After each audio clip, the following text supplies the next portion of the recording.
No, I'm a policeman. It's time to answer some serious questions. It was a joke, Superintendent. I never joke. Who in this house could be the murderer? Who is it? Somebody who had access to the murder weapon. He's been watching too much telly. Lose yourself in the suspense of A&E mysteries. Escape the ordinary. Inspector, I know who the killer is.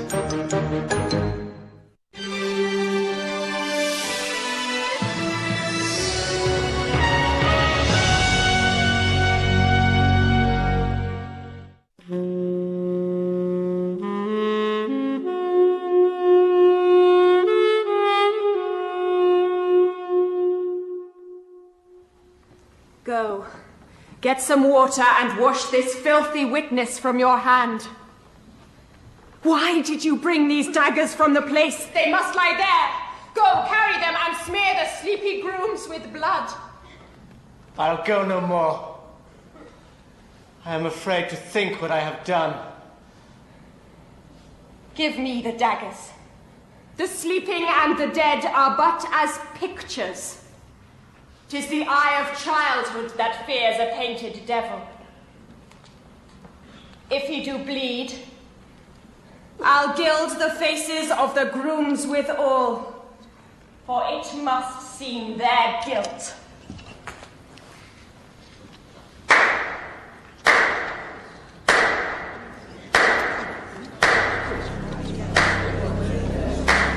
Father! How could you do it? How could you embarrass me on my first night in front of all those people? Embarrassed? Who was embarrassed? I was the one who had to sit there and watch my wife cavorting in the arms of another man. It's a play, George. It's William Shakespeare. It's nothing but an excuse. An excuse for bestial behavior and a chance to humiliate me in public. And with a man like Brian Morte. It's obvious you're having an affair. Don't be ridiculous, George. We were acting. I should never have married you. So you admit it was a mistake? Well, I agree. So why don't we end this misery now? Please, George, I want a divorce. You think I'll give you a divorce? Absolutely not. But why not? Because I'm George Alfred St. Vincent Marsh, 4th Baron Edgware, that's why not. You are my wife. That is how you will remain!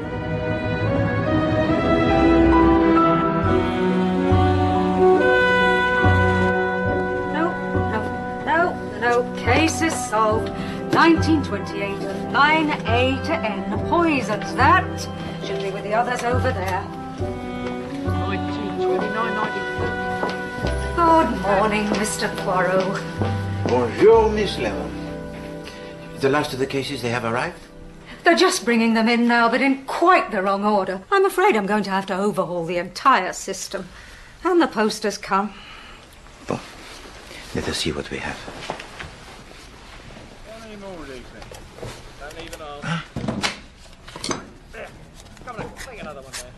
What have we here? An invitation to an evening with Miss Carlotta Adams? The actress. I do not know this name. I read about her in the papers. She's American, comedy actress. She does impersonations. Impersonations? No. This is not for Poirot. Why they invite me even, I cannot imagine.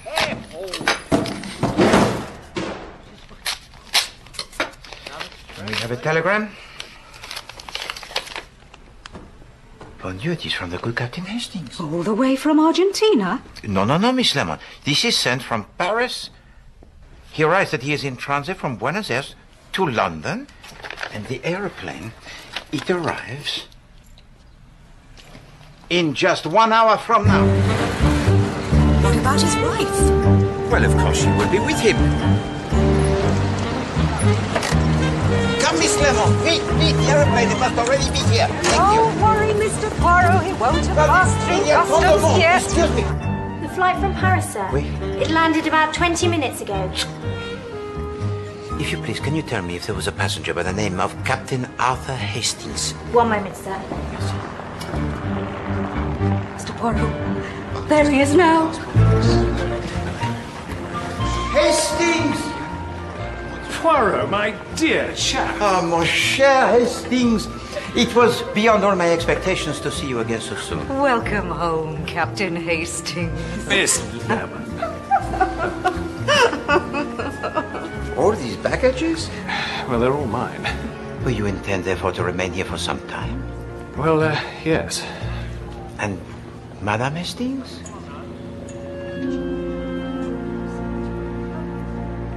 Well, everything was going fine until I made a foolish mistake. I invested in the Pampas to Fernandez Consolidated Railway. Well, they weren't consolidated. They didn't have a railway. And there's a huge mountain range between the two places. I lost just about everything. Poor Bella stayed behind to sell the ranch. I've come over here to find somewhere for us to live. Where will you stay while you're in London, Captain Hastings? Well, I'm booked into the palace. Oh, the Piccadilly Palace Hotel. I'll start looking for a flat as soon as possible, if I can afford London prices. Poor Captain Hastings. You need taking out of yourself. I know. Why don't you take him to that show? Show? Carlotta Adams. It's on tonight and everyone says she's most amusing. I'm sure you'll both enjoy it. No, Miss Lemon, I'm sure it would be of no interest at all. Well, actually, it might be just what the doctor ordered. I haven't any other plans.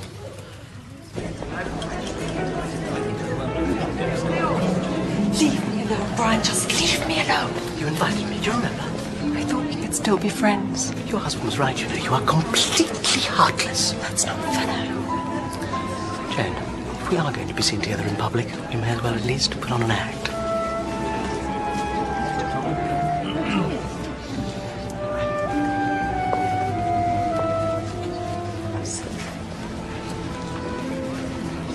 Who is that, Hastings? That's Jane Wilkinson, the actress. What a beautiful woman, Poirot. Yes, indeed. But also I am thinking the unhappy one. Pour me a gin and tonic, Godfrey, and make it a large one. I've been in America, you know. I haven't had a drink in 14 years. Yeah, you're very good. President Roosevelt is ending prohibition. I don't believe it. What's the man doing? He must be drunk. Meanwhile, in Berlin, the new chancellor is prohibiting everything. I say this to you today. I feel prohibitionists. I feel prohibitionists. If you don't agree with me, I will prohibit you.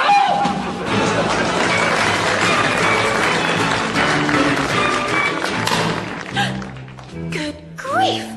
Someone has shot Herr Hitler. So, who do we call in?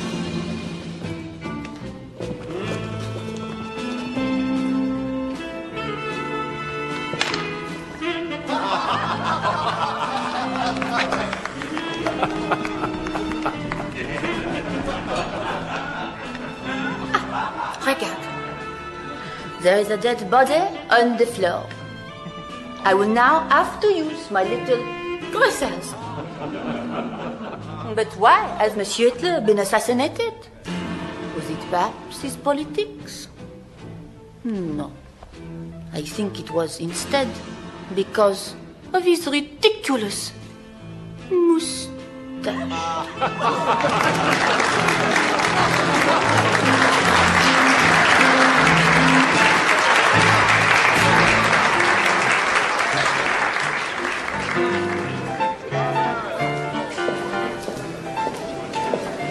Well, thank you, Poirot. I really enjoyed that. I must say, I thought those impressions were absolutely spot on. You thought so, Hastings? For me, there was something of an exaggeration. Mr. Poirot, Madame? my name is Jane Wilkinson, and I know this isn't really the place, but I noticed you were here, and I wonder... I very much need your help. Jane! Hey, and the real Hercule Poirot. I didn't know you two were friends. Carlotta. Mademoiselle? I'm really glad you came to show, Mr. Poirot. It's just great for the publicity.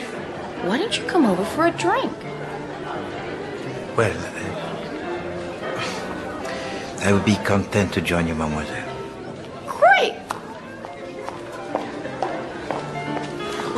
I just found? Mr. Poirot, this is my very best friend in London, Penny Driver, who makes the most wonderful hats. How do you do, Mr. Poirot? Mademoiselle. You must know Brian Morton. Monsieur Martin. And this is Ronald Marsh. I'm a theatrical producer, Mr. Poirot. Monsieur Marsh. Trying to sign on Carlotta. How did you enjoy the show? Well, it was most educational. I thought it was splendid. Oh, well, please sit down, join us. Waiter, more champagne. So, what were you doing sneaking off to see Mr. Poirot, Jane? No, don't tell us.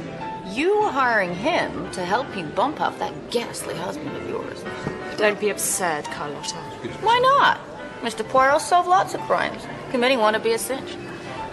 The bumping up of husbands is not one of my specialities, mademoiselle. No, she's got a point, you know. Get rid of Lord Edgware and you'll be doing us all a favour. Why does he have to be so horrible and unreasonable? I almost think I could kill him sometimes. But you shouldn't talk like that, Carlotta. You're embarrassing Mr. Poirot. Well, you know, as Americans, we speak as we think. Here's to you, Carlotta, darling. As deadly accurate as always. The deadly Carlotta Adams. Carlotta. We didn't get much entertainment in Argentina. Horse shows and cattle shows, but no actual shows, if you know what I mean. Mr. Poirot? Madame? I'm sorry. I couldn't talk to you back there, but I really do need your help. It is a matter that concerns your husband, madame?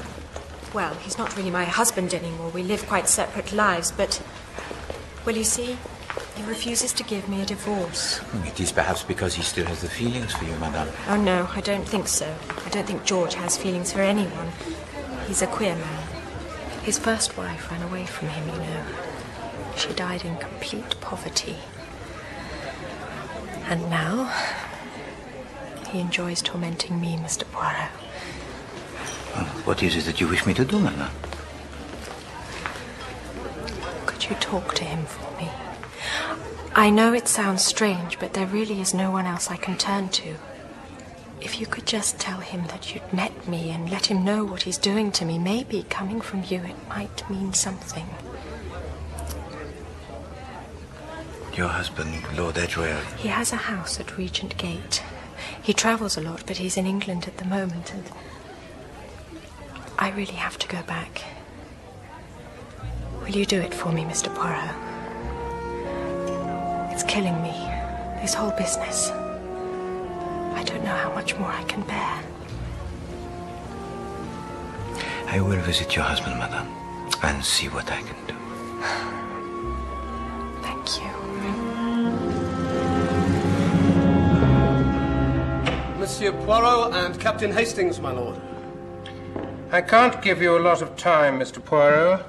I'm leaving for Paris tomorrow morning. There's a painting I wish to acquire. Has the bank sent round those francs yet, Alton? I don't believe so, my lord. Well, ring them and tell them to get a move on. Very well, my lord. Now, in this note you sent me, you said you were acting for my wife. That is so. I thought you were something to do with crimes. What do you want with me? Lady Edgware has asked me to approach you on the matter of your divorce. Yes. It was her suggestion that you and I should discuss it. There's nothing to discuss. So you refuse? What are you talking about? I agreed to the divorce a month ago. Why are you wasting my time? But I do not understand. It's very simple. When I last saw her, it's true I objected to the divorce. But then, thinking it over, I changed my mind. So why haven't you told her? I have told her. I wrote her a letter. I told her I'd decided she could start proceedings after all, and as far as I was concerned, the sooner the better. It is very curious. I do not understand this at all. Is this about money? Because if it is, you can tell her from me she's not getting any. Now, if you don't mind... One further question, if you please, Lord Edgware. This letter that you wrote, to where was it sent? To the stage door of the Regency Theatre. At the time, I had no other address. And you posted it yourself? I have a secretary to do that for me, Mr. Poirot. I'm a busy man. Too busy, in fact, to offer you any more of my time. My lord. You mean you've managed it? Just like that? Oh, dear Mr. Poirot, you're wonderful. You've saved my life. It is most kind of you, madame, but in this instance I have done nothing. What do you mean? Well, Lord Edgware told us that he wrote to you a month ago at the Regency Theatre agreeing to a divorce. I never got any letter. You tell me, madame, would there have been anyone in the theatre with access to your post? Letters for me would be held at the stage door. Brian sometimes got them for me. But you're not saying someone stole it, are you? Oh, it is a possibility, madame. Well, what does it matter anyway? I was going completely mad, and then I met you, and somehow everything's come out all right. Alice? I was invited out tonight, but I said no. But with what you've told me, I feel a need to celebrate. I am content with the results that you are lacking, madame. Yes, Mum? Alice, I've decided to go out this evening after all. Could you call Lady Corner and let her know? Mr. Poirot. Madame. I don't suppose you'd care to come with me tonight. Alas, madame, but for me, tonight it is not possible. Another time, perhaps. Oui. I am at your service, madame.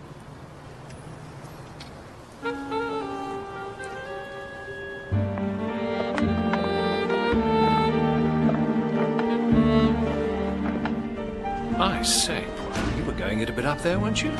But there is a quality in Lady Edgware that is most attractive. Do you not think, Hastings? Well, don't tell me you're falling for her. No, Hastings. Poirot, he does not fall. He observes merely. Well, I'd better be getting back to the hotel. Yes, indeed. Oh, Hastings, the reason that I said I was occupied tonight, it is that I hope you will dine with me. Oh, that's very kind of you, Poirot. Come at 7:30, mon ami, and please, Hastings, I beg of you, do not be late.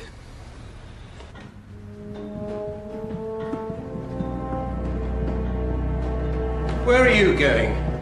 Dressed up like a dog's dinner. I'm going to the opera. Don Giovanni with the Dortheimers. Ah, ghastly nouveau riche. Father, You could choose your friends with a little more discretion. at least I have friends. Miss Carroll? I'm working tonight and leaving early tomorrow, so try not to disturb me. You called, sir? Yes, I'd like to dictate a letter. Do you mind? It would be a pleasure, sir.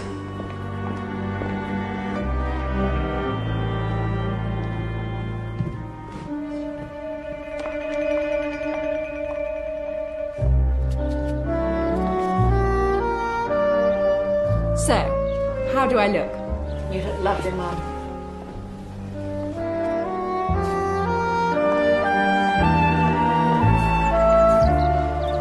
What a lovely evening.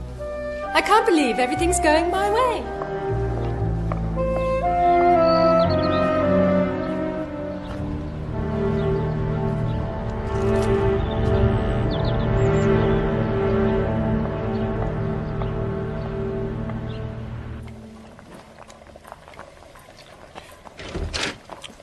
That smells good, Mr. Poirot. What is it? Une tarte de filet de bœuf à oignon. Oh. Is that another recipe from your aunt in Belgium? No, Miss Lemon. This is an invention of my own. A dish that I discovered during my retirement. The pudding of the steak with the kidneys. Bon. The table, it is laid? 4 places. There's the first guest. Ah.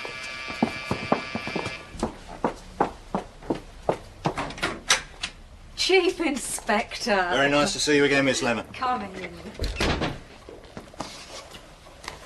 Something smells good. Poirot, in. Steak and kidney pudding. Ah. And this is just what you'll need.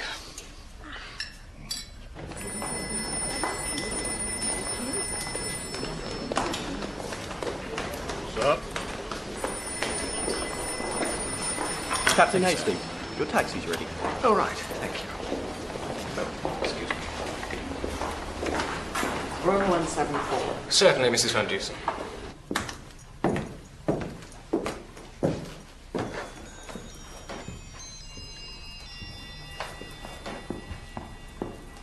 Thank you, Thompson. That is excellent. Monty? My dear? The table. It's set for 13. Is it? Oh, yes. Well, that's Lady Edgware, isn't it? Is it? She cancelled, so I invited young Ross to join us. He accepted, now she says she's coming. So that makes 13. But it's bad luck, isn't it?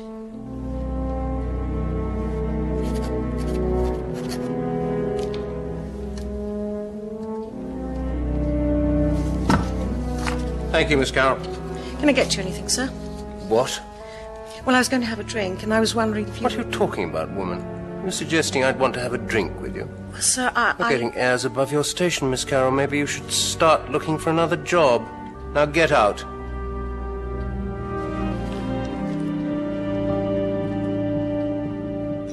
There's nothing like marriage, that's the truth of it. The day I met Bella, it was as if I'd found myself. Ever since, I've been a completely different man. A different man, yes. Could say the same about me, I suppose. But you're happily married, Chief Inspector. I don't know about that, Miss Lemon. You see, my Emily, she just doesn't understand my work. She never lets me talk about murder at the dinner table. Sometimes I wonder how I've managed to live with her these 27.5 years.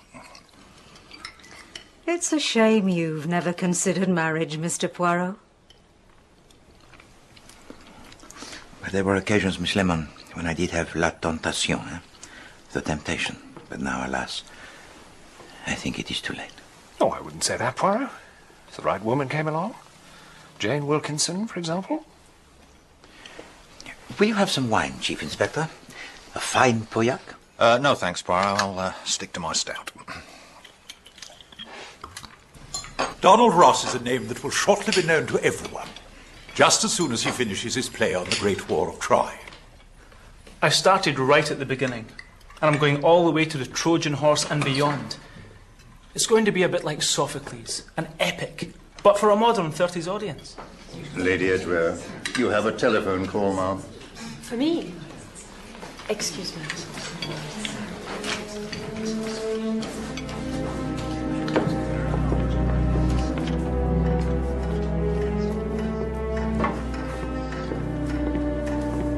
Hello?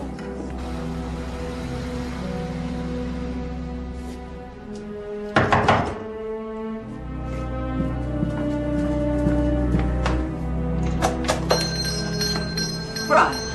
I have to see you.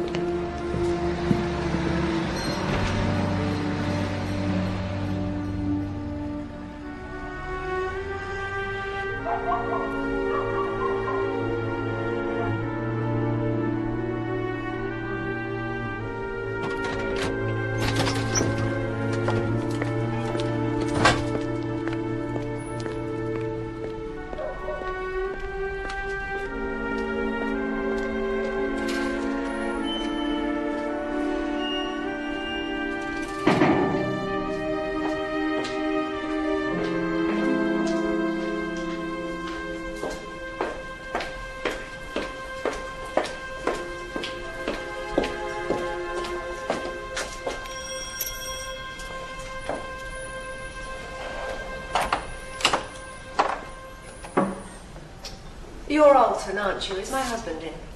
Yes, ma'am.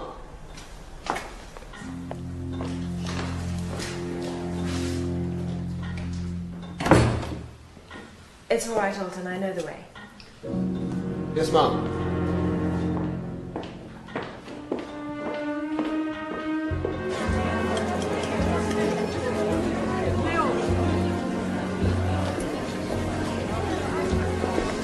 Door timers? They're still in their seats. Then let's go.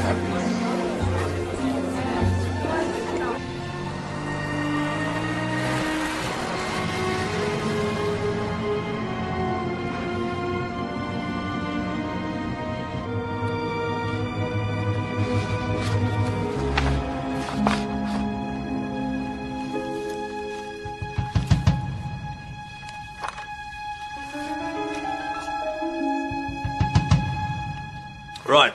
Thank you very much, Poirot. Nice bit of steak and kidney, I must say. Thank you, Chief Inspector. It's funny, you know. Here we are, the four of us, all together again. But of course there's one thing missing. What's that? The body. That's how we normally meet. No, but it is true. Oh, well, never mind, Poirot. As soon as word gets round your back, I'm sure one will turn up.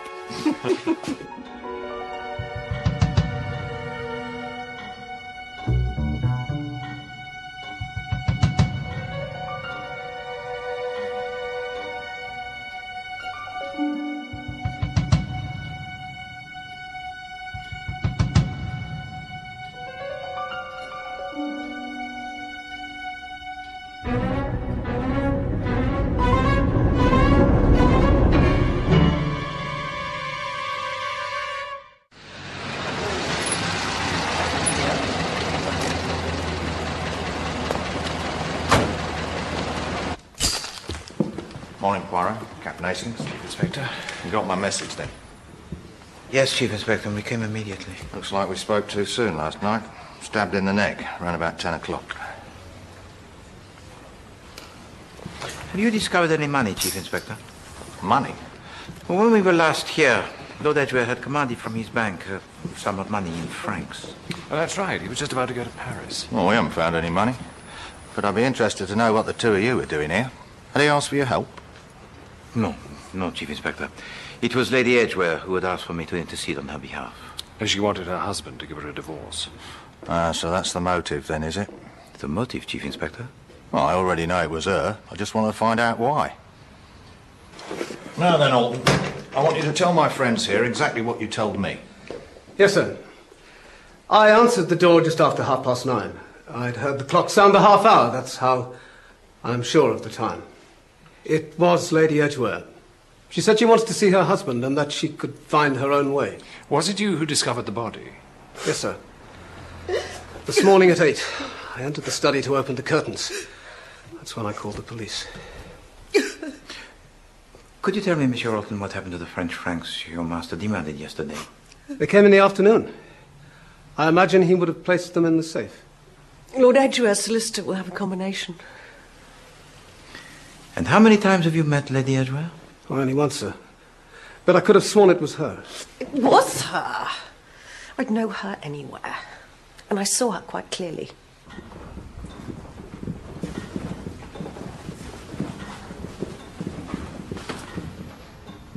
I had her speaking with Alton, and then she crossed the hall and went in through there.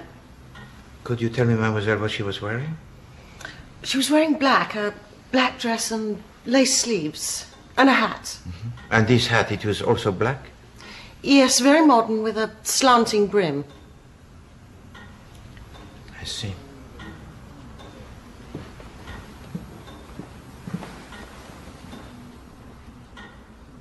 Who else was in the house last night, Miss Carroll, apart from you and Alton? Only Geraldine, Lord Edgware's daughter. She's in her room now. I didn't love my father. I suppose I could lie to you, but why should I? I hated him. But if someone's gone and killed him, I'm glad. There you are.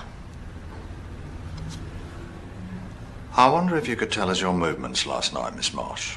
If you insist. I went to the opera. Don Giovanni at Covent Garden. I left at around 7 and I wasn't back until well after midnight. When I got home, I went straight to bed. Satisfied? Did you enter the study of your father? No. There was a light on under the door, but I didn't want to see him. I never wanted to see him. But why are you wasting your time interrogating me? Why aren't you talking to Jane? Lady Edgware. Well, she was here, wasn't she? Miss Carroll saw her and Alton. It seems to me you've got an open and shut case. Murdered? Oui, madame. Well, I suppose I can't say I'm surprised. He wasn't a kind man, or a good one. But it's still horrible. Nobody deserves to die like that.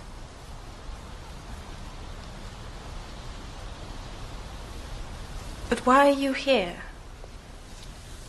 Mr. Poirot, you can't think... Can you tell us your movements last night, Lady Edgware? I told you, I changed my mind. I was going to stay in, but in the end I went to that dinner in Holborn. To the house of Sir Montague Connor. Yes.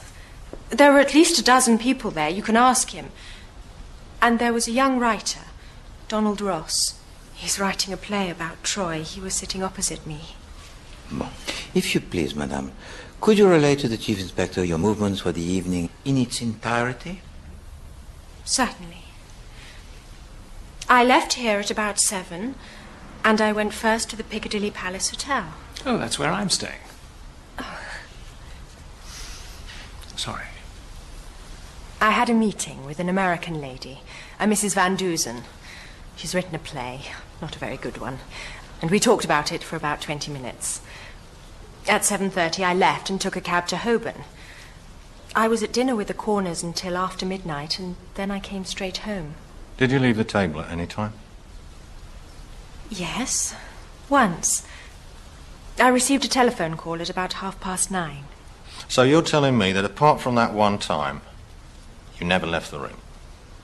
That's right. So, Chief Inspector, now it all begins to make sense. Not to me, it doesn't. Oh, yes. Yesterday evening, Lady Edgware had intended to remain on her own in her apartment. She had already announced that she would not be attending the dinner at Holborn. So, in other words, everyone knew she had no alibi. Oui, c'est ça. But it was only at the last minute that she changed her mind, and so disrupted the plans of the true killer. Wait a minute. Are you suggesting that someone went round to Regent Gate pretending to be Lady Edgware? It was, I believe, an attempt most deliberate to incriminate her, yes. So it's lucky she went to that dinner after all. Well, let's just be sure she did first. Oh, yes. She was certainly at our little dinner party. She was quite the life and soul of the evening, Monsieur Poirot. She'd had some good news. Something to do with her divorce. I think it was the fact that her husband had agreed to one. You were present also, Monsieur Ross? Yes, I was sitting opposite her. Did she talk much about herself, Mr. Ross?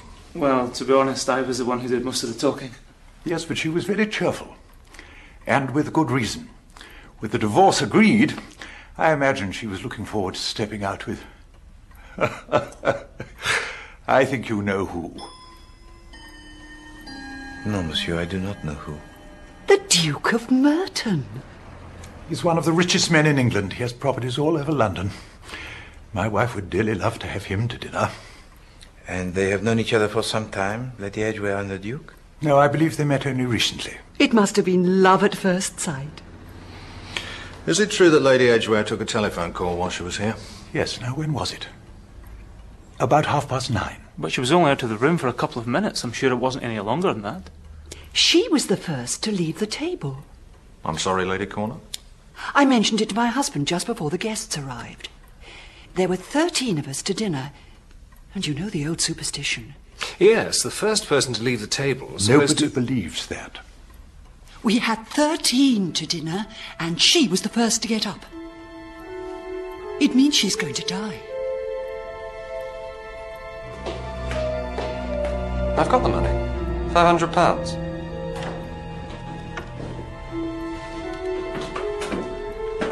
Well, it's all here waiting for you. If you don't believe me, you only have to come round. Ronald. Jenny, my dear. So, how does it feel? What? To be the new Lord Edgware? No more creditors for a start. It's splendid. Have you spoken to the police yet? Yes. They were at the house this morning. A chief inspector and this weird little French detective. Oh, that'll be Hercule Poirot. So he's on the case? Did you tell them where you were last night? Yes, I said I was at the opera. That's right. Anyway, they weren't interested in me. It's Jane they want to see. Poor Jane. She's starring in my new play, you know. Oh, she was. Of course, if they arrest her... You can always recast. Wonder who that can be. Oh, it is perhaps Lady Edgware. You think so? Well, with the Chief Inspector, as you say, Hastings, breathing down the neck, she will be in need, most assuredly, of my assistance. You sound almost hopeful, Poirot. Mr. Poirot!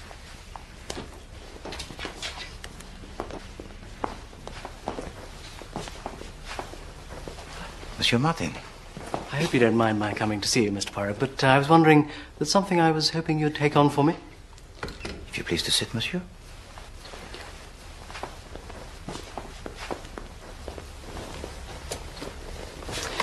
Well, the thing is, you see, I have a friend, a lady friend, and she's being followed. And this lady friend of yours, she calls herself? Well, I can't tell you her name, not yet. But I was with her the other day, and I actually saw the chap. He's an ugly-looking fella. He's clean-shaven, has glasses, and he has a gold tooth. You spoke to this man? Oh, no, he was there 1 minute and gone the next. And I wish I could tell you more. But if the lady were to agree, do you think you could possibly look into it, or...? Oui, bien sûr. I find the whole story most interesting. That is a relief.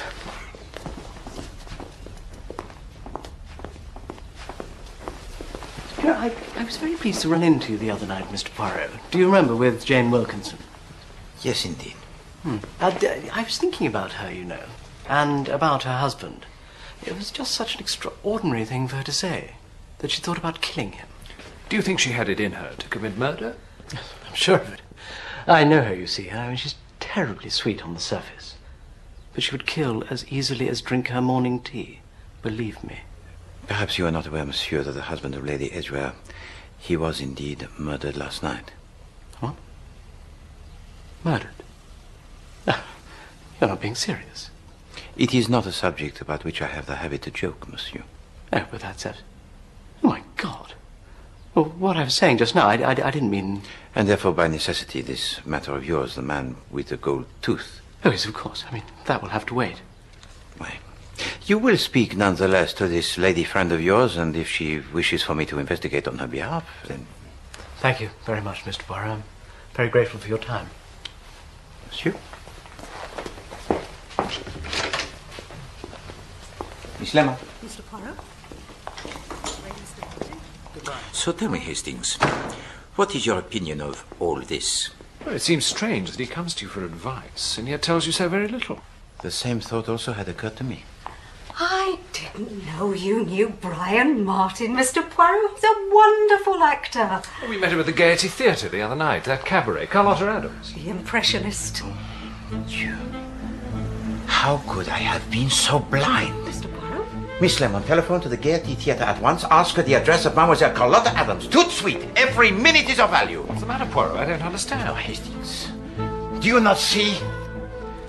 But I have been so slow. Imbecile!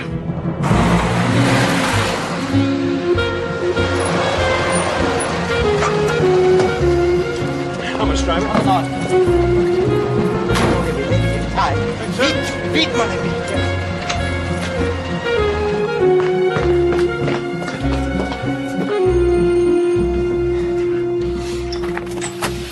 Yes? Mademoiselle, you are the maidservant of Miss Carlotta Adams? Yes. We must speak most urgently to your mistress. She's still in bed. She always gets up late when there's a performance. So, you have spoken with her today? No, she's asleep. Quick, mademoiselle. We must see her.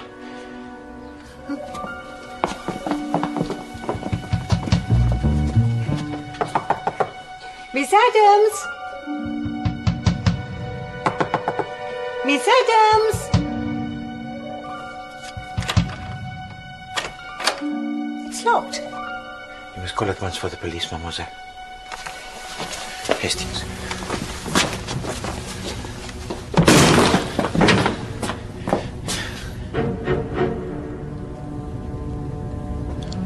Mademoiselle.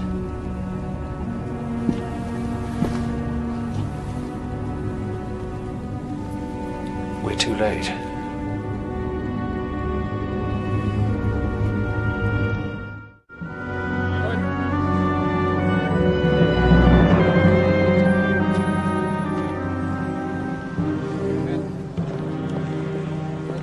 Sounds like an overdose to me, Poirot. Veronal or something of the sort. Oh, the sleeping draught. Of course, it could have been accidental. No, I think not. So you're saying that Carlotta Adams went to Regent Gate disguised as Lady Edgware? And then had to be silenced to make sure that the identity of her employer remained secret. So the idea was to frame Lady Edgware from the very start? Yes, Chief Inspector. To ensure that she was hanged for a murder she did not commit. I don't see it, Poirot. Then let me show you. The wig, Chief Inspector? But that's the same colour and the same style as... Lady Edgware, yes. And now, Chief Inspector, excuse me, Hastings.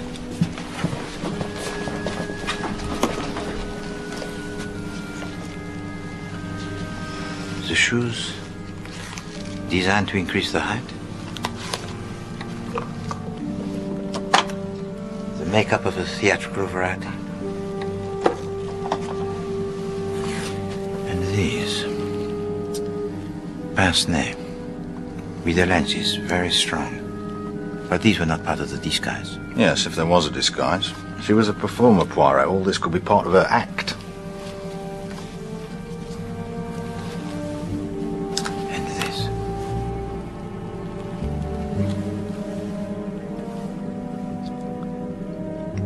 Veronal, just like I thought. C.A. from P. Sweet Dreams, November the 10th. November? That's 7 months ago. Well, there we are then. That proves she was taking the stuff. Perhaps. And yet... Let's talk to the maid. If you please, Mademoiselle Alice, can you relate to us the movements of your mistress yesterday evening?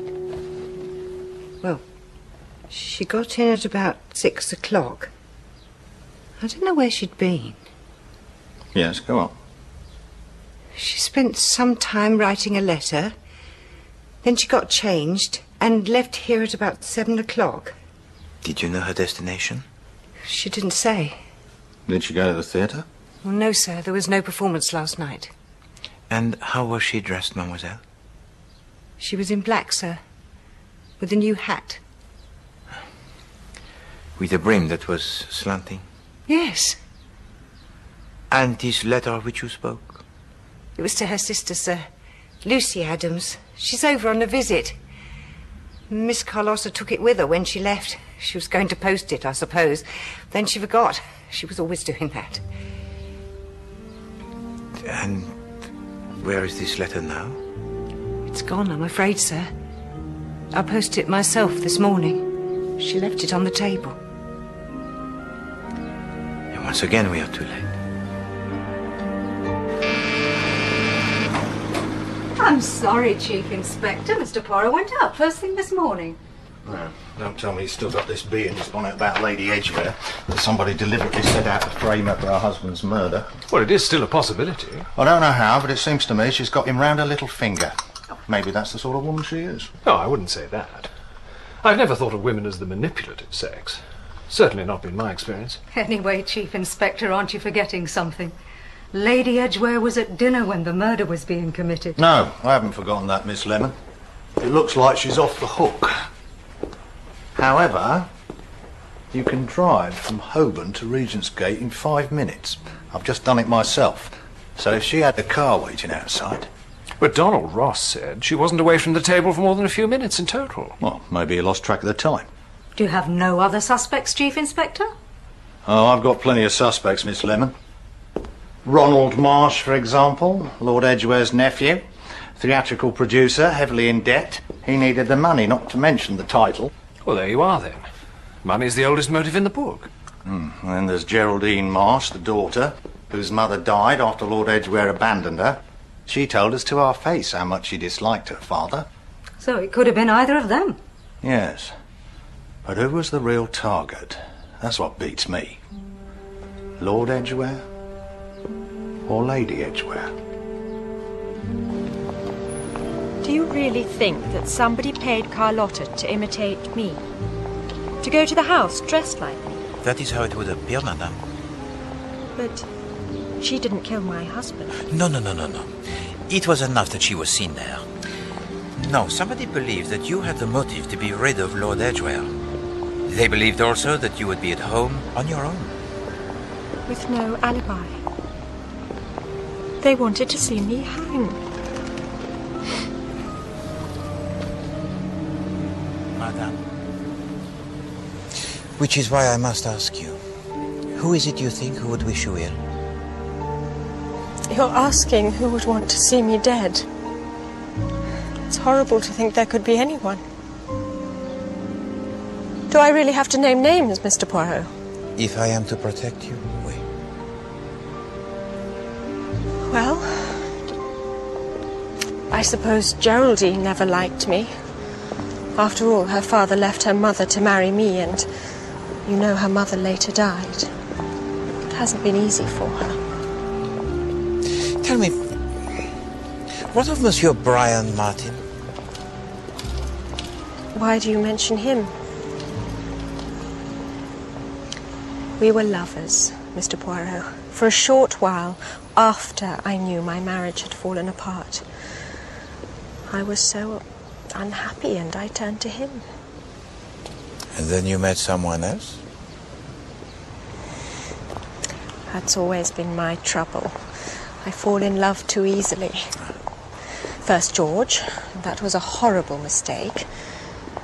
Then Brian, and now Percy. The Duke of Morte. But this time I know I've got it right. He really is so sweet and kind, and he needs someone to look after him. He and I plan to marry as soon as we can, and you'll be invited. Ah, the grand wedding. At Westminster, yes.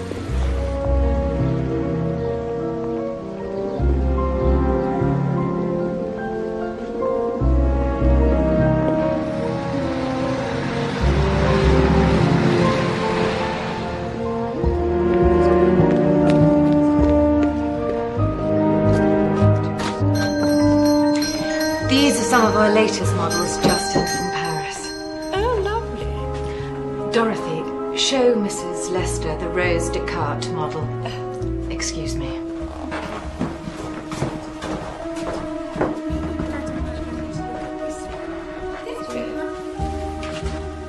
What are you doing here? It's not working out the way we thought it would. What do you mean? I've just seen Jane.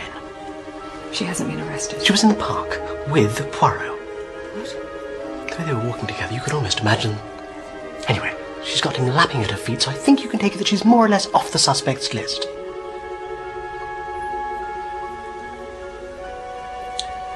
It's all right, Brian. It's early days. She's going to get what she deserves, and she's not going to hurt us again.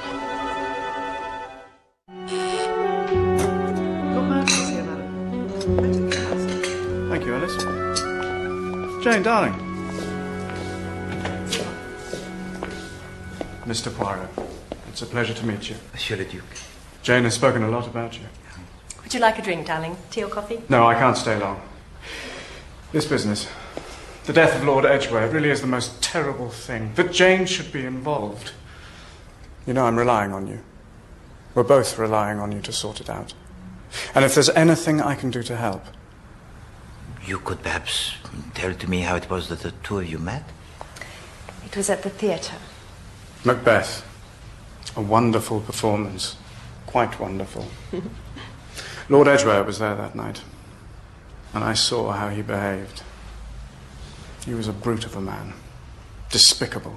I can't help but think that he deserved what he got. And as soon as there's been a decent interval, Jane and I plan to be married.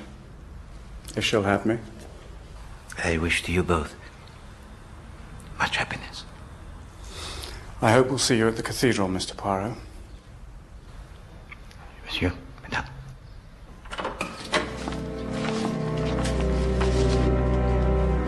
Alton, what are you doing? What does it look like? Come on, Joyce. Why don't you come down off your high horse for once? The master's dead. And you and me will soon be for the hook. Everything will continue as before. Mr. Ronald will move in. He's the new Lord Edgware now. And will you fancy him as much as you did the old one? I will not listen to this. Have they arrested her yet, Lady Edgware? Apparently the police don't believe it was her. What? They think there might have been quite a different motive for the murder. Oh, hell.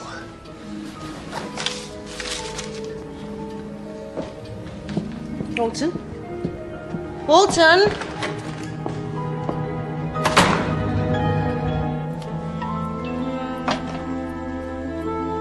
Has he said anything? No, Captain Hastings. I think you'd better go and talk to him. I've never seen him like this.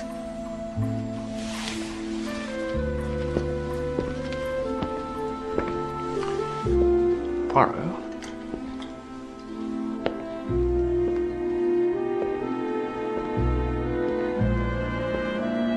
Are you all right? Oui. Ça va, ça va. She really has rather got to you, hasn't she? You reach a certain age, you think romance has passed you by, and when it does finally hit you, it really bowls you over. What is it of which you speak? Or Jane Wilkinson. Hastings. I think of the murder of Lord Edgware and the questions to which there remain no answers. I think of the letter written by Carlotta Adams to her sister and the pince nez that were discovered in her handbag, but absolutely not do I think of Jane Wilkinson. Very well, if you say so. Mr. Poirot! That was Chief Inspector Japp. There's been a development.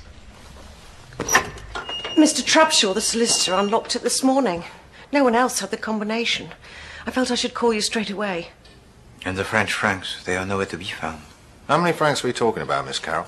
Well, a considerable amount. Lord Edgware was about to leave for Paris. He told the butler Alton to call the bank. And where is Alton? Well, that's why I called you, Chief Inspector. He seemed very agitated yesterday when I told him that you hadn't yet made an arrest. And this morning he's failed to appear for work. I've been to his room and it's empty. He's gone.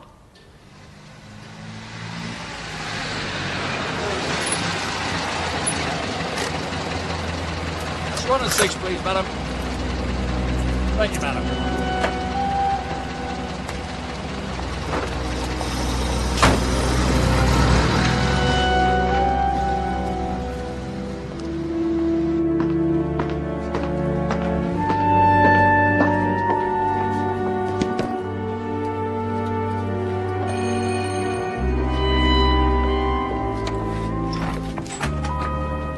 Yes? I'm here to see Carlotta.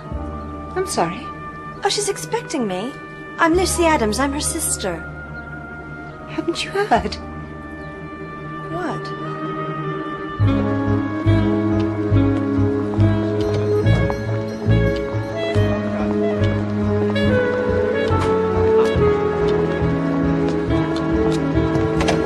Thank you, Hastings. Mademoiselle Driver. I didn't know if I should call you, Mr. Poirot, but Lucy insisted when she heard you were on the case. And where is she now, mademoiselle? Upstairs. She had a terrible shock. Well, perhaps she came to you because you were the friend of her sister. Yes. Carlotta was one of my first customers. She bought all her hats here. But I understand that you sold to her a hat with a brim that is slanting, or similar to this one. Yes, she bought one very like it last week. Mademoiselle, did you ever make to her a present? A little box for the sleeping draught. I'm sorry. You will see. C.A. from P. Sweet Dreams, November the 10th. The C.A. is Carlotta. We wondered if the P might be Penny. Well, it's not. I've never seen that before. Merci. There is only one other question I wish to ask you, mademoiselle. How well acquainted are you with Jane Wilkinson? Jane, why do you want to know about her? There was a man I was very close to, and she took him away from me. And when she finished with him, she threw him over. There's nothing good I can say about Jane Wilkinson. But I thought it was Lucy Adams you'd come to see, and if you don't mind, she's waiting upstairs. It couldn't have been an overdose. Carlotta never took drugs. She hated them. It's all right. Since your arrival in England, mademoiselle, have you received a letter from your sister? Yes, I have it here. It arrived this morning. You permit that we read this letter, mademoiselle? Yes, of course.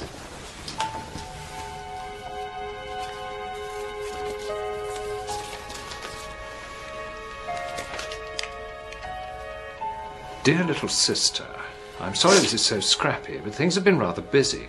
The show is a success, notice is splendid, box office good. The whole of the first page is about the show. Oh yes, it continues here.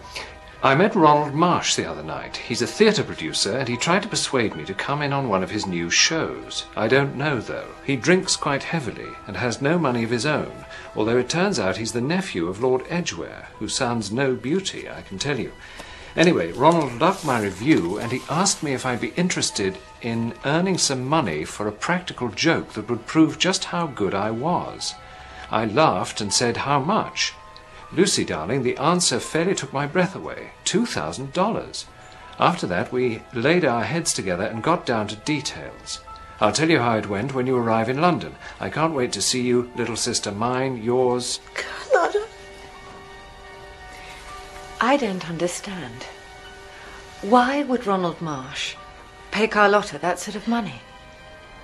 And where would he get it from? I mean, everyone knew he was virtually broke. That is indeed a question. Mademoiselle, you will allow us to guard this letter for a little while? Yes. If it will help Mr. Poirot. Merci. Courage, mademoiselle. I will return this letter to you, and with it the truth concerning the death of your sister. You have the word of Poirot.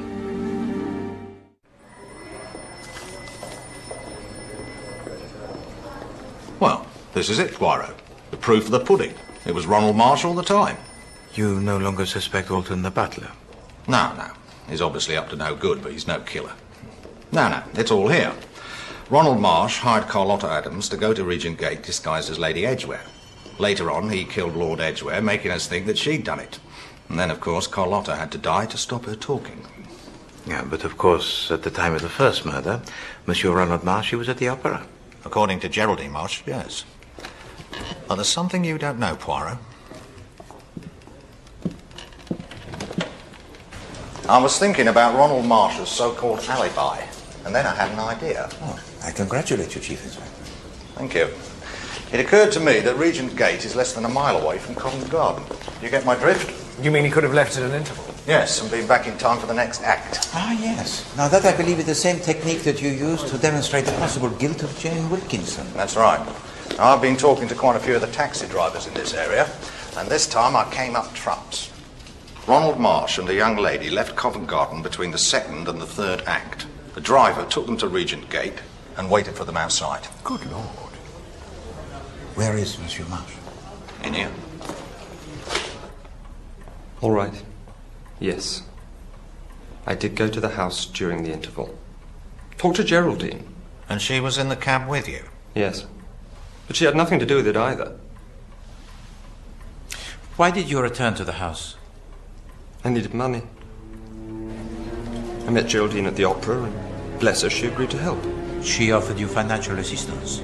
She had some pearls.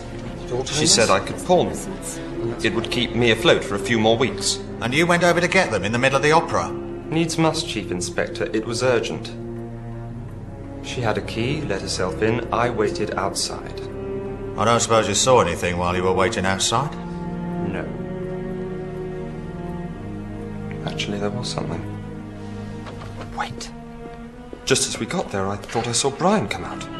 Brian Morte? It was dark, but it certainly looked like him. You can ask Geraldine. She saw him too. That was Brian. Monsieur Marsh, when you and I first met, it was in the presence of Carlotta Adams, the performer. You said you were hoping to engage her in the theatre. Yes. Subsequently, you paid to her the sum of $2,000. What? What are you talking about? Are you denying it? Of course I am. Where would I have got money like that? And why should I pay her anything? Mr. Marsh, we have it on record from Miss Adams herself that you paid her that sum. Well, if that's what she said, then she was lying. I never paid her a bean. Now, if you don't mind, I should like to go home. He's going nowhere. Chief Inspector? Not till I've spoken to Geraldine Marsh. Sir? Yes? Ah, it's Alton, the missing butler. He's been reported buying a ticket for Buenos Aires, would you believe? Flight leaving today. That's the flight I took. The first leg leaves for Paris at 4 o'clock. We've just got time to intercept him. Come on.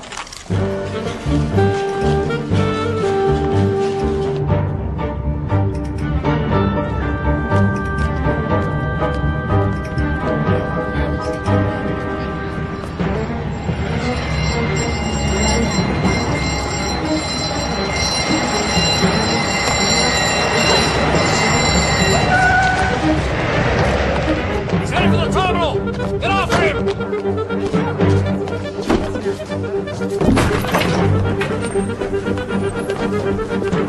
There he is! Stay where you are, Alton. Wait here.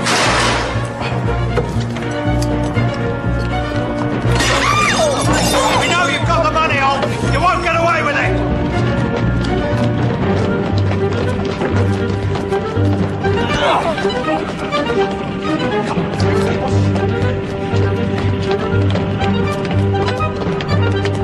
Come on, this way! Give yourself up, Alton. You don't stand a chance.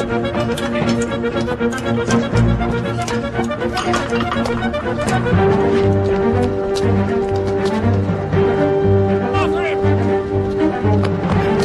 Hold him!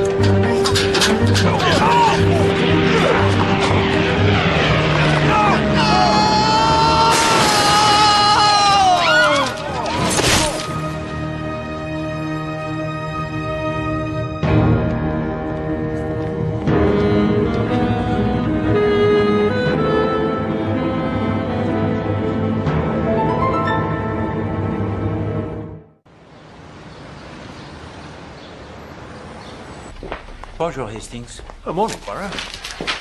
You had a telephone call earlier from Ronald Marsh, Mr. Poirot. He rang to invite you today to what he called a celebratory lunch. Jack must have released him already. Oui.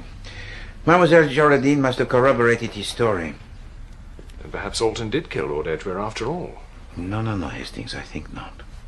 Well, then who did? 5 questions, Hastings.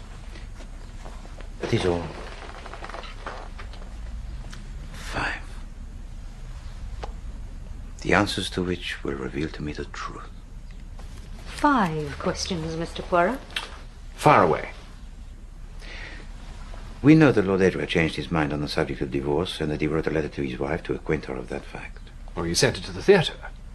Oui, and it was indeed posted by Miss Carroll. But why was it that this letter was never received by Lady Edgware? To whose interest was it that this letter should not arrive? What's the second question? The telephone call that Lady Edgware received at the dinner at Holborn. Assurément, it was to make sure she was indeed there, but who has made this telephone call and why? I can't help you there. What's the third question, Mr. Poirot? The third question, Miss Lemon, concerns the pince-nez that were discovered in the handbag of Carlotta Adams. Now, neither she nor Lady Edgware wore spectacles such as these. So what is their purpose, and to whom do they belong? That's a good question. Next we come to the letter written by Carlotta Adams to her sister.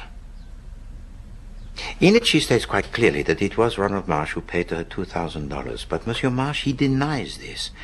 And it is true that he had in his possession not such an amount.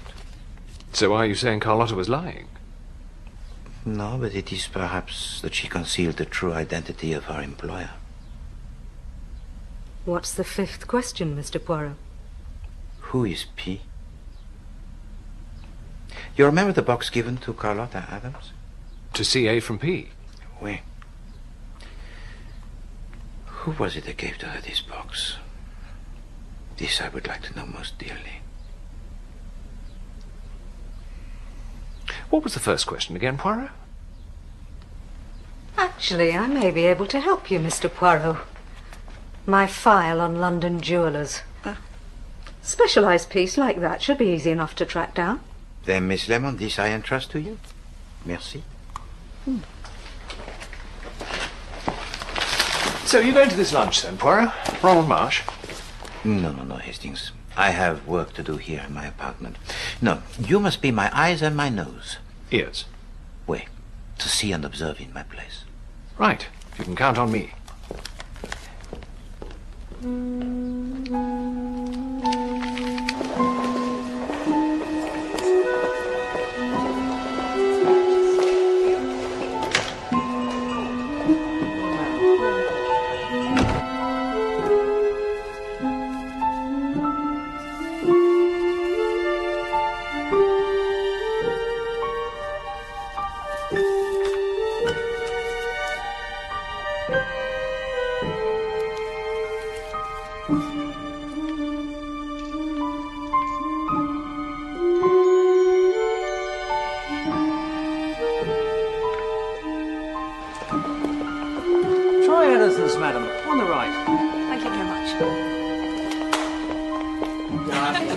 Oui.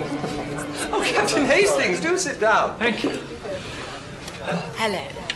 Mr. Poirot couldn't make it then? No, I'm afraid he has to work. Captain Hastings, is it true about Alton? Yes, I'm afraid he died trying to make a run for it. But the police don't think he was responsible for the death of Lord Edgware. Well, I wish they'd find out whoever did it. This whole thing is driving us mad. It's suffocating us. Don't worry. Mr. Poirot won't give up. I know he won't. Well, that's right. You know, he's never failed yet. I don't suppose you remember me, Captain Hastings. I'm Donald Ross. We met at Sir Montague's. Yes, of course, you're a writer. A great writer. I've just finished reading his first play, The Trojan Wars. It's going to be a smash. We're all here to celebrate freedom and independence. I suppose the toast ought to be to whoever did kill him. He or she did us all a great favour. No. Oh, come on, Jane. Can't say you weren't pleased to see him go. No. But any one of us sitting at this table could have killed him. And I won't drink to that. I simply won't.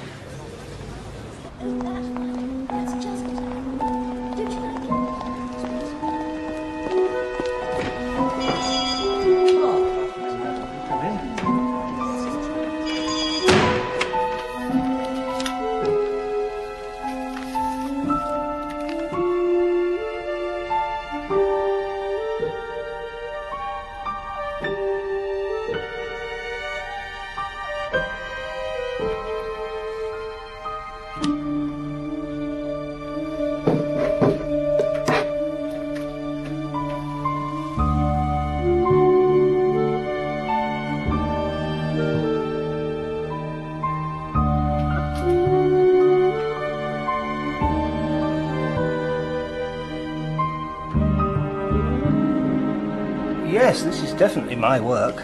I recognise the inscription. It was commissioned only a few weeks ago. Only a few weeks ago? But it's meant to be a souvenir of something that happened in November. That's 7 months. Yes, I wondered about that too. Can you tell me who ordered it? Yes, it was a lady.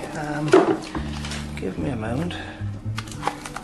Ah, here. A Mrs. Van Duzen. Van Duzen? Yes, elderly lady, if I remember rightly. Dressed in black. With a fur cape. Grey hair, I think. Oh, yes. And she was wearing pince-nez. Don't get me wrong, I enjoy private lives as much as anyone. But no coward is simply a passing fashion. Light-hearted and instantly forgettable. So where do your passions lie, Mr. Ross? Well, at the moment I have to say I am fascinated by the judgment of Paris.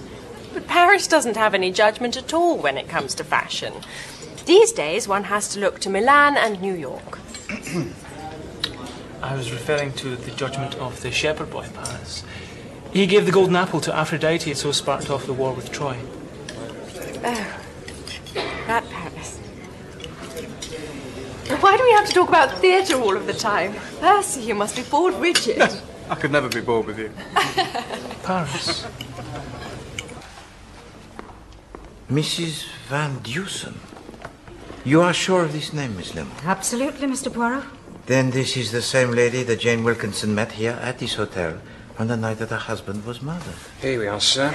Mrs. Van Dusen, room 174. She booked in for one night. One night only? Yes, sir. Actually, I do remember her now I think about it. An American lady, elderly. She wore, pince-nez. Yes. I wouldn't remember her. Only the maid said the bed wasn't slept in, which seemed odd at the time. Oh, Poirot. Ah, Hastings. How went the lunch? Oh, it went off pretty well. They were all there. Brian Martin, Penny Driver, Jane Wilkinson, and even the Duke of Merton. Oh, and that writer chap, Donald Ross, was there. He asked you to telephone him. Come on. Yes, he seemed puzzled by something. Gave me his card. When was this, Hastings? Half an hour ago. And he asked me to telephone him in front of all those people? Yes. They have a telephone at the desk, Mr. Poirot. May I use your telephone, please? Of course, sir. Merci.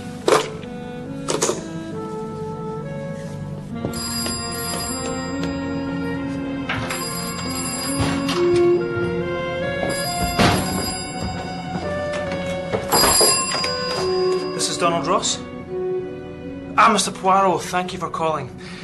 I didn't want to bother you, but there's something to me that seems a bit odd in connection with Lord Edgware's death. It was Paris that set me off. It suddenly got me thinking. Oh, just a moment.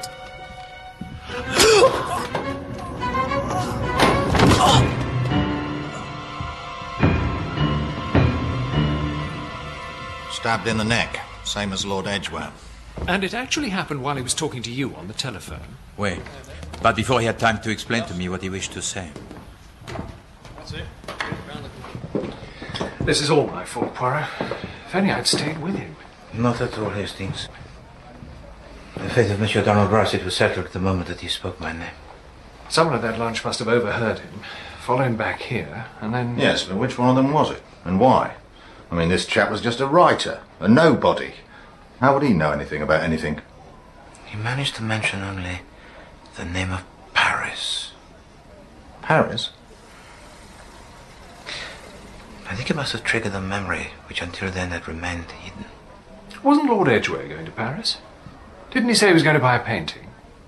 Tell me, Hastings, at that luncheon, who was the first to leave? Brian Martin, and Penny Driver, then Jane Wilkinson and the Duke of Merton. No, wait a minute. It was actually the other way round. Sacre. Ah, Hastings.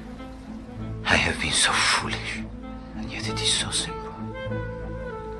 The 5 questions? Yes. The answers, Hastings, they fall into place at last.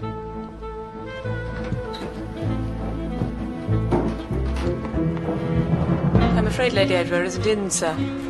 But it is not Lady Edgware I have come to see, Mademoiselle Alice. It is you. I have here a letter, and it would be of great interest to me to know if you recognize the writing. I'll just need to fetch my glasses. You will permit me, mademoiselle?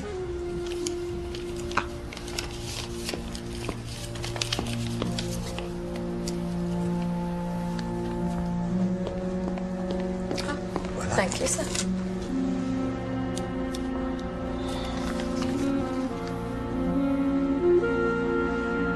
No, sir, I don't know this writing. What made you think I would? But, mademoiselle, I knew that with certainty you would not.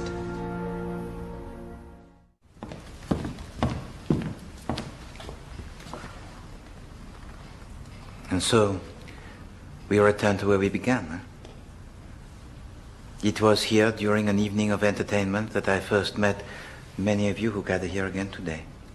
Little did I know that that very same night, a murder most ingenious, it was being planned. Are you saying you know who killed him, Mr. Poirot? Was it one of us?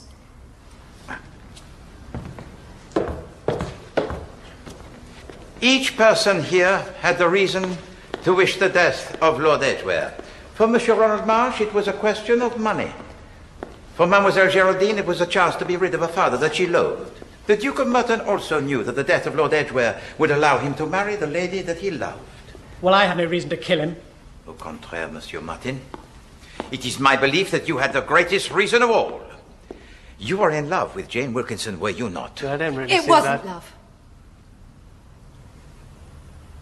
It was infatuation.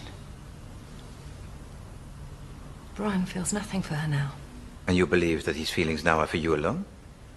We're in love, yes. We have been since the day we met. And yet Jane Wilkinson stole him from you. Ah, yes, mademoiselle. Even now you cannot speak her name without the anger. She is a woman you would be glad to see hanged. To murder Lord Edgware, and then to frame Jane Wilkinson for his death, that would be revenge indeed. No, I never thought of that. Yes, you did. Why else did you come to me with this cock and bull story about the man with the gold tooth? What? It wasn't true? Ah, Hastings, it was like something from the cinema. I saw that at once.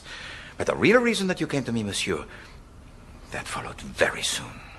Do you think she had it in her to commit murder? No, I'm sure of it. I know her, you see. I mean, she's terribly sweet on the surface. But she would kill as easily as drink her morning tea. Believe me. You came to me for to poison my mind against Jane Wilkinson. To impress upon me the fact that she was a killer. But you already knew that Lord Edgware, he was dead. And how did you know this, monsieur? Because you yourself had killed him the night before. No, you've got it wrong. Well, why must you lie to me? You were seen leaving the house. Wait. It was just before 10 o'clock that you were seen by Monsieur Ronald Marsh, who had returned from the opera with Mademoiselle Geraldine to retrieve a necklace of pearls. That was Brian. No, you got it wrong. It wasn't me. Oh, for God's sake! You deny that you lied to me? No. All right, all that stuff about the gold tooth. You're right about that. I was trying to incriminate her. What? You're heartless, Jane. She is as cold as ice. I loved you. And you threw me over without so much as a second thought. Yes. I wanted to see her hang. And in order to achieve that end, monsieur, you attempted to deceive Hercule Poirot. But I didn't kill him. I never went near the house that night. I heard the news the next day. And that's when I had the idea. I must have been mad. Yes, indeed. And for the attempt to deceive Hercule Poirot, you have now been punished. What, you mean you know it wasn't me? The person seen by Monsieur Ronald Marsh was, I think, the butler Alton, leaving with the French francs, and, well, there is a resemblance. What, he was hooking it with the money? Exactement, Chief Inspector. And I also believe that he discovered the body the night before and not the following morning, as he told to us. Well, he took the opportunity to steal the money and was leaving the house in order to place it somewhere safe. He thought Lady Edgware would be arrested for the murder. Précisément, Hastings. And it was only when it was discovered that Lady Edgware, she had the alibi parfait, that he panicked. You mean he realized we'd be looking for another motive? Oui. The theft of the money. So you knew all along that it wasn't Brian, then? Oui, mademoiselle. But Monsieur Martin was not alone in his dislike for Lady Edgware. You, Miss Carroll, when I asked you the identity of the woman you saw entering the hallway of Regent Gate? It was her. I'd know her anywhere. And I saw her quite clearly. But you were standing high up on the landing, mademoiselle. It's all right, Alton. I know the way. The person who entered the house that night was wearing a hat with a brim that was slanting. From where you were standing, it would have been impossible to see the face. I saw her! No, mademoiselle. You saw, I think, what you wished to see, huh? The woman who had wronged the man you had well served. It's true. She never deserved him. And it would have been impossible for Jane Wilkinson to have committed the murder. Because, as we now know, Jane Wilkinson changed her mind and attended the dinner at Holborn. But from the beginning, I have been perplexed by 5 questions. 1. What happened to the letter written by Lord Edgware informing his wife that he had agreed to the divorce? 2. Who is this letter P on the little gold medicine box? 3. Who made the telephone call to Jane Wilkinson at the dinner at Holborn? 4. How did a pair of pince-nez come to be discovered in the handbag of Carlotta Adams? And 5. Why did the letter of Carlotta Adams state quite clearly that it was Ronald Marsh who paid to her the sum of $2,000 when it was impossible he could have afforded that sum? Do you have the answers? Of course Mr. Poirot has the answers. That's why you're here. Merci beaucoup, Miss Lemon. So let us begin with the little gold medicine box. From the start, I felt that there was something strange. Because the inscription inside referred to a date 7 months before. But the jeweler told me the box was brand new. Oui, c'est ça. You see, I do not believe that there existed this P. That there was no meeting in November. We are in the world of the theater. And this little gold box, it was used merely as a prop. To make us think that Carlotta was taking Veronal. Oui. But now let us turn our attention to the pince-nez. They were also found in the handbag of Carlotta Adams. But they were left there, I believe, by accident. But who by? By the woman who collected the little gold medicine box from the jewelry shop. This was the same woman who took a room for the night at the Piccadilly Palace Hotel. It was an American woman by the name of Mrs. Van Dusen? Certainly, Mrs. Van Dusen. I met her. She was a writer. She wanted me to have a look at her play. No, madame, that was not Mrs. Van Dusen who you met, because Mrs. Van Dusen, she does not exist. What?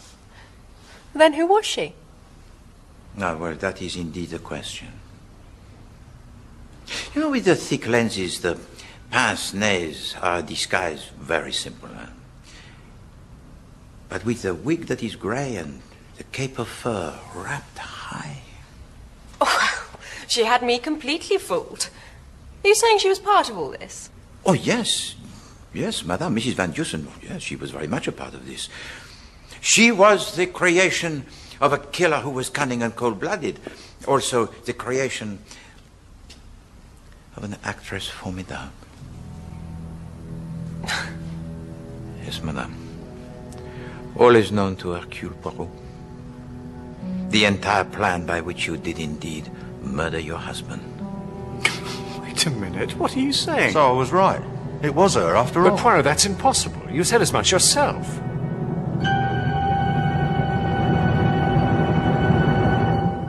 Not impossible, mon ami.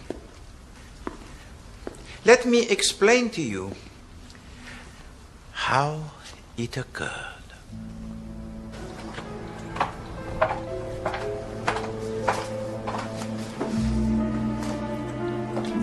Thank you, Alice. At 7 o'clock in the evening, Jane Wilkinson leaves her apartment for the Piccadilly Palace Hotel. On the way there, she makes a stop.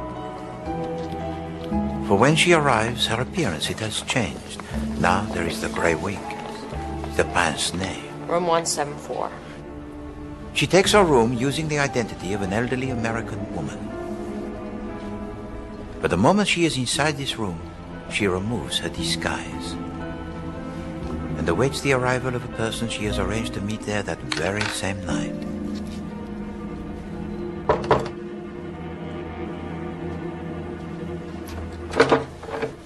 Carlotta, darling. It's wonderful to see you. So, are you sure about all this? Are you really game? You bet I am. Tonight, I'm going to prove to you just how good I really am. And now the moment for the second disguise. It has arrived. As arranged previously, the two women exchange their clothes. There, what do you think? It's amazing. You're me. For tonight, Carlotta Adams is about to play the great practical joke. This evening, she will become Lady Edgware. Could I have a taxi, please? Certainly, Lady Edgware. You know, all the time it had been so simple, huh? And yet still I did not see. Until a chance remark was made by my good friend and colleague, Captain Hastings. It was actually the other way round. Those were your very words, n'est-ce pas, mon ami? Yes, but... And suddenly, all became clear. Just as soon as Always I had assumed that Carlotta Adams had been paid to act the role of Jane Wilkinson, while the real Jane Wilkinson attended the dinner at Holborn. But actually, it was the other way around. It was Carlotta who went to the dinner in Holborn. That's impossible. Someone would have recognized her. No, I do not think so, mademoiselle. There was the wig, the clothes, and Carlotta Adams was a performer most accomplished. The dining room was lit only by candlelight. And you must also remember that no one at the table had met the real Lady Edgware on more than 1 or 2 occasions. But it was still a risk most grave. It was essential that Lady Edgware should ascertain whether this deception had been a success. And it was for this reason that she made the telephone call to the dinner at Holborn. It's gone like a dream. Nobody suspects a thing. That's wonderful, darling. I knew you could do it. Bye.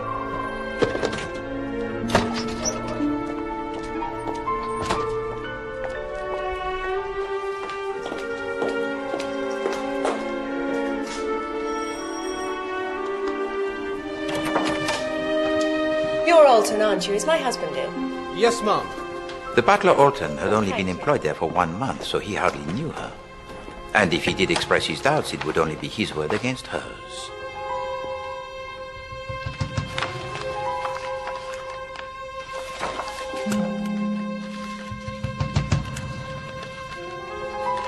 And so, having prepared her way, she strikes.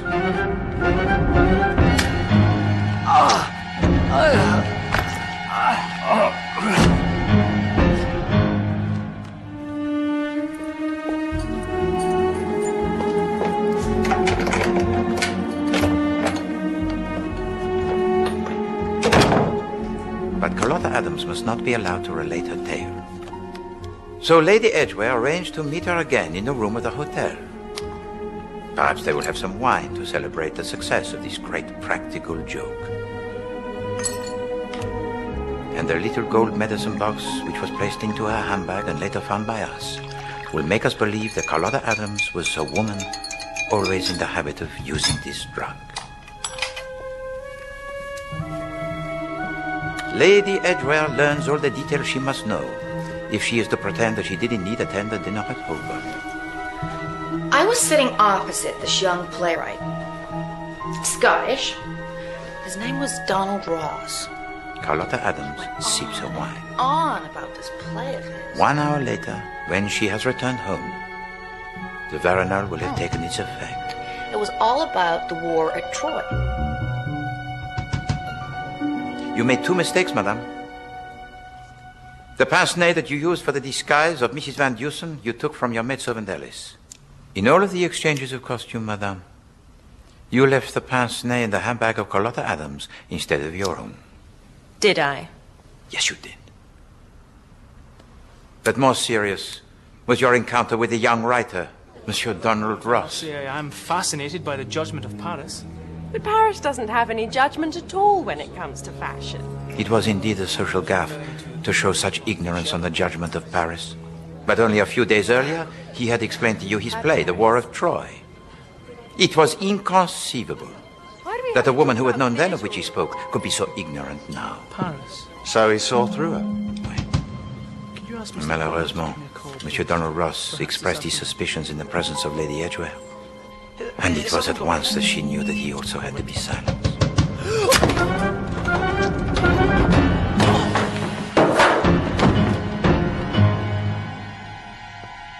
So, it was her all along. But wait a minute, Poirot. In that letter that Carlotta Adams wrote, she definitely said she'd been hired by a man. Yes. Oh, yes, that was most cunning, that. Carlotta Adams did indeed leave the house with a letter, but she had neglected to post it. And in the exchange of handbags, it was discovered by Lady Edgware, who decided to use it for her own ends. Carlotta Adams wrote first of her meeting with Monsieur Ronald Marsh, and then of the person who gave to her the money. But what if there was between these 2 descriptions an entire page that was missing? A page removed by Lady Edgware. A page missing? How do you know that? Because as she was writing, mon ami, there was left an indentation on the 3rd page. Here are some words you can see from the page before, But these very same words, they do not appear on these pages that remain. But the 3rd page begins with "he asked." She was writing about a man. Oui. But you will notice, Hastings, that on the top of this 3rd page, there is a little tear. Now, always I had assumed that this was made by accident, but in fact it was done on purpose. To change she into he. Oui. It was of Lady Edgware that Carlotta Adams was writing. And from Lady Edgware did she receive the money. Ah, madame. You are a woman most remarkable. Ah, parbleu! To pull over my eyes the cotton wool. The letter, the disguise. Et surtout, to send me to your husband, to turn me into a witness that you had no motive for murder. Ma foi! You made of me Hercule Poirot, your cat's paw! But it's true, Mr. Poirot. There was no motive if she was going to get a divorce. A divorce would have been of no use to her, Miss Lemon. Which is why she pretended never to have received a letter from her husband. Monsieur le Duc, You are of the religion Catholique, n'est-ce pas? Yes, I am. How did you know? Jane Wilkinson told me that you intended to get married at Westminster. And naturellement, I assumed that she meant the Abbey. But later, you invited me to the cathedral. Westminster Cathedral. Et voilà. It was then that I knew that you must be Catholic. And he couldn't marry a divorced woman. Ouais. So that's why Lord Edgware had to die. My God, Jane, tell me it isn't true. I'm sorry, Percy.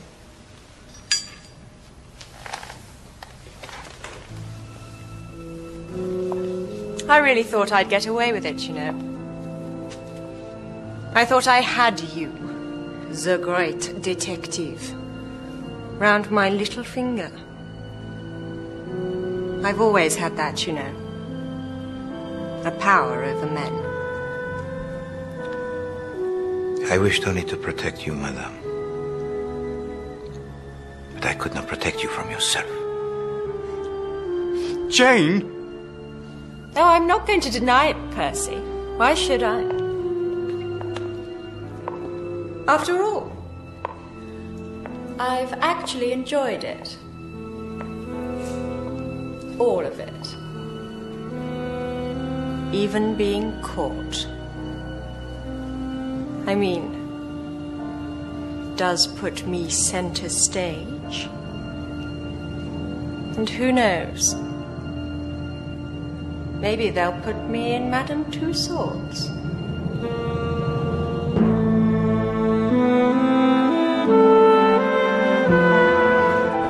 Poirot, I came as soon as I got your message. What is it? It is this, mon ami. It arrived for you today? Oh. Oh, it's a cheque. Made out to me for... Good Lord. From the Duke of Merton, I understand. But shouldn't this be made out to you? Come, no, pas du tout, mon ami. It was you who provided the clue that was vital. I thought we ought to celebrate. It should be sufficient, mon ami, for you to purchase an apartment in London. Oh, I don't know, Mr. Poirot. I saw an interesting investment opportunity in the financial pages this morning. Oh, yes. The Northern England Railway Corporation. They're building a new line from Liverpool to Carlisle. Oh, yes, I read about that. They say you could double that cheque in a couple of weeks. Do you really think so? Absolument, mon ami. Of course, they will have to construct a bridge over 6 miles of water. Yes, and then they've got to get across the Cumbrian mountains. Oh, the Scorful Pike's only 3,000 feet high. You know, I think I'll put this in the bank. Santé. Santé.